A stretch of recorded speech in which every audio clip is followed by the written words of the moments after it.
Hey guys, thank you for joining again. Today we're going to talk about income guidelines, in specific for mortgage underwriting income guidelines. My name is Charlie Shammy. I'm the CEO of a mortgage company called Sonic Loans. We're headquartered here in Michigan. We're in a bunch of other states as well. And I want to talk about income guidelines and how important they are when you're getting pre-approved or when you're in process. So guidelines are different depending on the type of program that you're looking at. If you're on a conventional loan, a lot of people will think, okay, it's conventional and that's one loan type. It's a loan type, but within conventional, you have two different investors and each one has their own set of guidelines. You have Fannie Mae, who's a government-sponsored entity, and you have Freddie Mac, who's also a government-sponsored entity.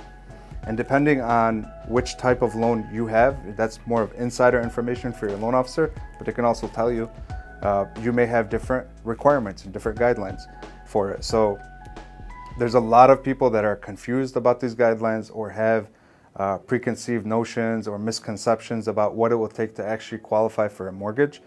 And if you really understand the guidelines, which you don't need to, your loan officer does, but if you really understand the guidelines, you'll know it's actually fairly easy to qualify for a mortgage as long as you actually qualify and you can make that payment. So it's just about proving that you can make that payment. For example, a lot of people will say, okay, if you're self-employed, and loan officers too will say this, if you're self-employed, you have to be self-employed for 2 years before you can get a mortgage. That's simply not true. Under Fannie Mae, if you had a W-2 job before and it's a similar line of work, and now you're making that 1 year of tax returns, you're making more than you were making on your W-2 or equal to it, then you're fine, you would qualify for it. Under Freddie Mac, you can use just 1 year of tax returns as long as you've been in business for 5 years or more. So if you've been in business for 5 years and more, during COVID, you were shut down, you had no income coming in, 2022, you had good income, your business was back on track, and you've been in business for more than 5 years, we can use just 2022 to qualify you. Government loans, which are FHA, VA, and USDA, all require you to be self-employed for 2 years. That's where you would need the 2-year employment. If you're working a W-2 job, where you're just employed by a company, a W-2 job, you can use what's called future income.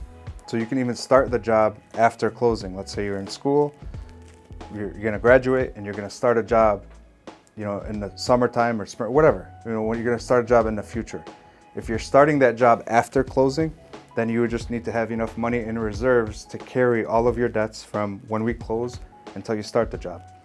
If you're starting that job before closing and it's salary, then we would just do a verbal verification of employment and you could just use your offer letter to qualify.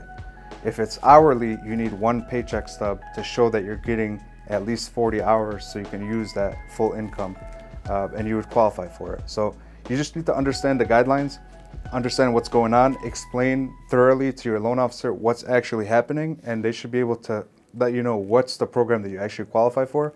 You won't have to wait and you can get a loan done right now. I've been in the industry now for 11 years. I had the fortunate opportunity to help over 14,000 clients over my career. And I geek out when it comes to guidelines. I read them, it's my nighttime reading. I stay up to date on the guidelines. So if you have any questions, whether you're doing a mortgage with us or not, I subscribe to the notion that you gotta put out as much value as you can in this world and everything else will figure itself out. So if you have any questions, feel free to call. There's never obligation, there's never pressure. Whether you're working with us or not, I can help guide you to what the correct program is for you based on your situation. And if you want to work with us, we're more than happy to help. Just give us a call, 313-488-4888. I hope this was helpful. If it was, please like and subscribe to our video. I'm going to try to put out as much of this content as I can. Thank you.